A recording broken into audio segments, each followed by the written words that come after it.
வணக்கம். நாம் தமிழர் கட்சி இன்னைக்கு மிகப்பெரிய ஆலமரமா பல விழுதுகளோட ரொம்ப உறுதியான தன்மையோட இன்னைக்கு பறந்து விரிந்து வளர்ந்து நிற்குது. இதை பார்க்கறதுக்கோ இதை ரசிக்கிறதுக்கோ எதிர்கட்சிகளால் முடியல.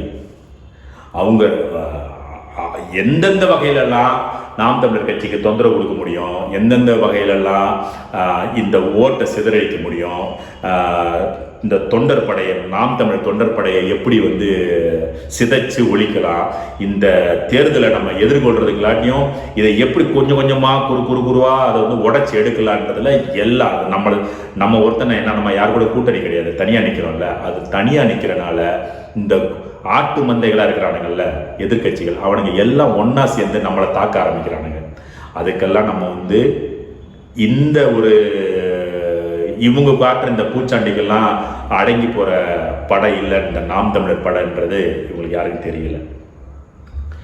அடுத்து நாம் தமிழர் படை எல்லாருமே, அதாவது ஒரு சாதாரண சாமானியன்ல இருந்து மேலே இருக்கிற வரைக்கும் ஒரு கேள்வியை எல்லாரோட பொது புத்திலையும் ஏற்றுற மாதிரி இந்த எதிர்கட்சிகள் உருவாக்கி வச்சிருக்காங்க. என்னன்னா, இவங்களுக்கு எங்கேருந்து நிதி வருது, எங்கேருந்து நிதி வருது, எப்படி இவங்க ஒவ்வொரு ஆர்ப்பாட்டமும் ஒவ்வொரு பொதுக்கூட்டமும் இவ்வளோ பிரம்மாண்டமாக நடத்துகிறாங்க, இவங்களுக்கு இந்த நிதி, அதே மாதிரி சீமானுக்கு எங்கேருந்து காசு வருது, அவர் எப்படி இந்த காரில் வராரு, அவர் எப்படி இந்த சட்டையை போடுறாரு. நீங்கள் கேட்குறதுல ஒரு நியாயம் இருக்குது. ஒரு வகையில் நான் ஏற்றுக்கிறேன், அது எப்படி காசு வருதுன்னு கேட்குறதில்ல. ஆனால் எங்கள் நாம் தமிழருக்கு இன்னைக்கு வரைக்கும் நாங்கள் எந்த அதிகாரத்திலையும் வரல, எந்த பொதுமக்கள் பணத்தையும் பயன்படுத்தலை, யாருக்கிட்டதையும் ஏமாற்றி வாங்கி சாப்பிடலை.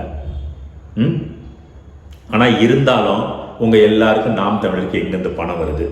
நீங்கள் கேட்குறதுல ஒரு நியாயம் இருந்தாலும் 50-60 வருஷமாக இந்த எதிர்கட்சிகள் திமுக, அதிமுக, காங்கிரஸ், பிஜேபி இவங்கெல்லாம் நம்மளை ஆட்சி பண்ணிட்டு இருக்கிறாங்க. இவங்கெல்லாம் வரும்போது எப்படி இருந்தாங்க, இப்போ எப்படி இருக்கிறாங்கன்றது உங்களுக்கு நல்லாவே தெரியும். உலகத்திலே இன்னைக்கு விரல் விட்டு எண்ணக்கூடிய மிகப்பெரிய பணக்காரர்களில் இவங்கெல்லாம் இருக்கிறாங்க.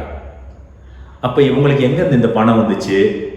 இவங்க வேற எந்த தொழில் செய்யலை, கட்சி மட்டும்தான் இருக்காங்க, கட்சியில் ஆட்சி பண்ணிட்டு இருக்கிறாங்க. இவங்களுக்கெல்லாம் எங்கேருந்து பணம் வந்துச்சு? இவங்க எப்படி நம்மளை தொடர்ந்து ஆட்சி பண்ணுறாங்கன்னு எந்த ஓட்டு வாக்களிக்கிற ஒவ்வொரு குடிமகனும் என்னைக்காவது சிந்திச்சிருந்தீங்கன்னா நீங்கள் அவங்களுக்கு திரும்ப திரும்ப ஓட்டை போட்டிருக்கவே மாட்டீங்க.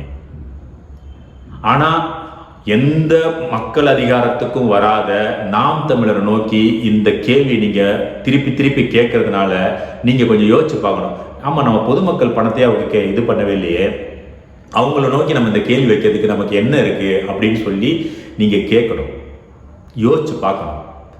நீங்கள் அப்படி யோசிச்சிருந்தீங்கன்னா இந்த திமுக தொடர்ந்து இத்தனை வருஷம் ஆட்சி பண்ணியிருக்க மாட்டாங்க. எத்தனை தொலைக்காட்சிகள், இங்கே இருக்கிற எல்லா தொழிலையும் அவங்க தான் இருக்கிறாங்க. ஏடிஎம்கே சொத்து குவிப்பு வழக்கில் உள்ளே போயிட்டு இருந்தாங்க. அப்போ அவங்களுக்கெல்லாம் நீங்கள் எப்படி ஓட்டு போட்டீங்க? இன்னைக்கு பிஜேபி பாருங்க, தான் எந்த ஒரு லஞ்ச லாவணியம் இல்லாத தூய்மையான அரசை கொடுத்துக்கிட்டு இருக்கிறேன்னு சொல்லி 10 வருஷமா நம்மள ஆட்சி பண்ணிட்டு இருக்கிறான். என்ன பண்றாங்க?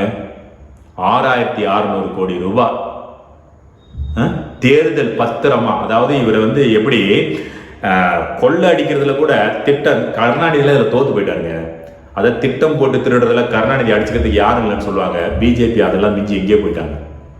தான் திருடுற காசை லீகலாகவும் இருக்கணும், அது வெளியில் தெரியவும் கூடாது. அதுக்காக கொண்டு வரப்பட்டது அந்த தேர்தல் பத்திரம். யார் யார் எவ்வளோ காசு கொடுக்குறாங்கன்றத வங்கி மூலமாக இவங்க பத்திரமா வாங்கிக்குவாங்க. ஆனால் யார் யார் எவ்வளோ கொடுத்தாங்கன்னு சொல்லி நான் வெளியில் சொல்ல வேண்டிய அவசியம் கிடையாதுன்றது சட்டம். எப்படி சட்டமாக வரையறுக்கிறாங்க. அதாவது சட்டம் போட்டு திருடுற கூட்டம்னா இவங்க தாங்க. 6600 கோடி ரூபாய் ஒரு கட்சிக்கு ஒரு தனியார் நிறுவனம் கொடுக்கணும்னு என்ன அவசியம் இருக்குது? என்ன அவசியம்? அவனுக்கு வேண்டுதலாம்? தான் சம்பாதிக்கிற காசை தூக்கிட்டு ஒரு கட்சிக்கு நிதியாக கொடுக்கணும்னு என்ன அவசியம் இருக்குது? ஏன்னா இந்த நாட்டை அவங்க விற்கிறதுக்கு தான் இவங்க புரோக்கர், தரகர். உனக்கு என்ன வேணும்? அந்த நிலம் வேணுமா? எடுத்துக்கோ. இந்த இடத்துல இந்த ஹைட்ரோ கார்பன் போடணுமா? போட்டுக்கோ. உனக்கு என்ன மீத்தேன் எடுக்கணுமா? எடுத்துக்கோ. யார் வீட்டு நிலம்? எவன் அப்போ வீட்டு நிலம்? நம்மளோட நிலம். இன்னைக்கு அவங்க நினைச்ச ஆக்கிரமிச்சு அவங்க என்ன வேணாலும் எடுக்கிறாங்க. அதுக்காக தான் இவங்க குறுக்கு வழியில் வாங்கின பணம் தான் இந்த 6600 கோடி. இது நமக்கு வெளியில் தெரிய வந்த பணம். இது இல்லாமல் ஐடி ரைடு, இடி ரைடு, இன்கம் டேக்ஸ் ரைடுன்னு ஏகப்பட்டதை நடத்தி அது வழியாக வர ஒரு 350 கோடி ரூபாய் சுரண்டி இருக்கிறானுங்க. இப்படியெல்லாம் பணம் சம்பாதிக்கிற அவங்களுக்கு மீண்டும் மீண்டும் நீங்கள் ஓட்டு போட்டுட்டு தான் இருக்கிறீங்க. ஆனால் எந்த மக்கள் அதிகாரத்தில் இல்லாத நாம் தமிழரை நோக்கி நிதி எங்கேருந்து வருதுன்னு கேள்வி கேட்குறீங்க. இருந்தாலும் அதை நாங்கள் வெளிப்படையாக சொல்கிறதுக்கு தார்மீக பொறுப்போடு உங்களுக்கு சொல்கிறோம். அப்போ எங்களுக்கு சொல்லணும்னு அவசியம் இல்லை, இருந்தாலும் நாங்கள் சொல்கிறோம் உங்களுக்கு. ஏன்னா உங்களை அந்த அதிகாரத்தை அடையிறதுக்கு தான் நாங்கள் இவ்வளோ போராட்டம் பண்ணுறோம். இந்த மக்களுக்கு சரியான ஆட்சியையும் இந்த மண்ணையும் பாதுகாக்கணும்னு தான் நாங்கள் இந்த இதுக்கு இவ்வளோ 13 வருடமாக போராடுறோம். எங்கள் கட்சியில் இருக்கிற தொண்டர்கள் கிட்டத்தட்ட இப்போ ஒரு 10 லட்சத்துலேருந்து 11 லட்சம் உறுப்பினர்கள் மட்டுமே இருக்கிறோம். அவங்க கொடுக்குற பணம் ஆளுக்கு ஒரு 100 ரூபா கொடுத்தா கூட நாங்கள் எவ்வளோ வரும்ன்றது நீங்கள் கணக்கு பண்ணி பார்த்துக்கோங்க. இது இல்லாமல் நாங்கள் ஒவ்வொரு நேரமும் நடத்துகிற போராட்டமாகட்டும், பொதுக்கூட்டமாகட்டும், இல்லை மக்களுக்கு இந்த வெள்ள நிவாரணத்தப்போ நாங்கள் கொடுத்த உதவிகளாகட்டும், நாங்கள் கொடுக்கல, அடுத்தவர்கள் கொடுத்த நிதியை திரட்டி அந்த நிதியை கொண்டு தான் ஒவ்வொரு பொதுமக்களுக்கு போய் அந்த களத்தில் நின்று நாங்கள் சேவை செஞ்சுருக்கிறோம். இந்த அதாவது இந்த வேலையை இவன் செய்வான்னு எப்படி தேர்ந்தெடுத்து அவங்ககிட்ட அந்த இதை ஒப்படைக்கிறாங்களோ, வள்ளுவர் சொன்ன மாதிரி, அது மாதிரி இந்த நிதியை நாம் தமிழர் கையில் கொடுத்தா அதற்கு சரியான இடத்துல பொதுமக்களுக்கு போய் சேரும்னு நம்பி எங்ககிட்ட கொடுத்த நிதியை தான் உங்களுக்கு உதவியாக கொண்டு வந்து சேர்த்தோம் அந்த வெள்ள நிவாரணத்தப்ப. அது மாதிரி இங்கே ஒவ்வொரு நிதியும் பொதுமக்கள் எங்களுக்கு கொடுக்கறது தான். இப்போ அண்ணன் எப்படி காரில் போகிறாரு, அண்ணன் எப்படி இந்த ட்ரெஸ்ஸு போடுறாருன்னா நாங்கள் கொடுக்குறோங்க, இது எங்களோட பைசா. இதனால எந்த பொதுமக்களுடைய காசையோ இல்லை அரசாங்கத்தை ஏமாற்றியோ அரசாங்க வரியை ஏமாற்றியோ எதையும் இங்கே எடுத்து யாருமே செலவு பண்ணலை. எங்களது எல்லாமே பொது நிதியாக தான் வருது. அதே மாதிரி இந்த வர்ற மக்களவை தேர்தலை எதிர்கொள்கிறதுக்கு நாம் தமிழர் கட்சிக்கு மிகப்பெரிய நிதி சுமை இருக்குது, அது தேவை.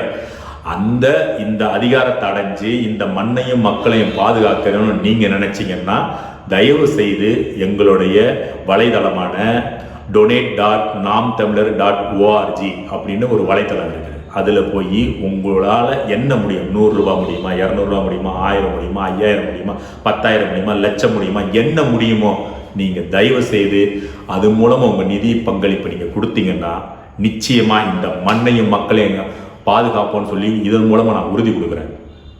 இதுக்காக தான் நாங்கள் போராடுறோம். இந்த வழியில் தான் எங்களுக்கு பணம் வருது.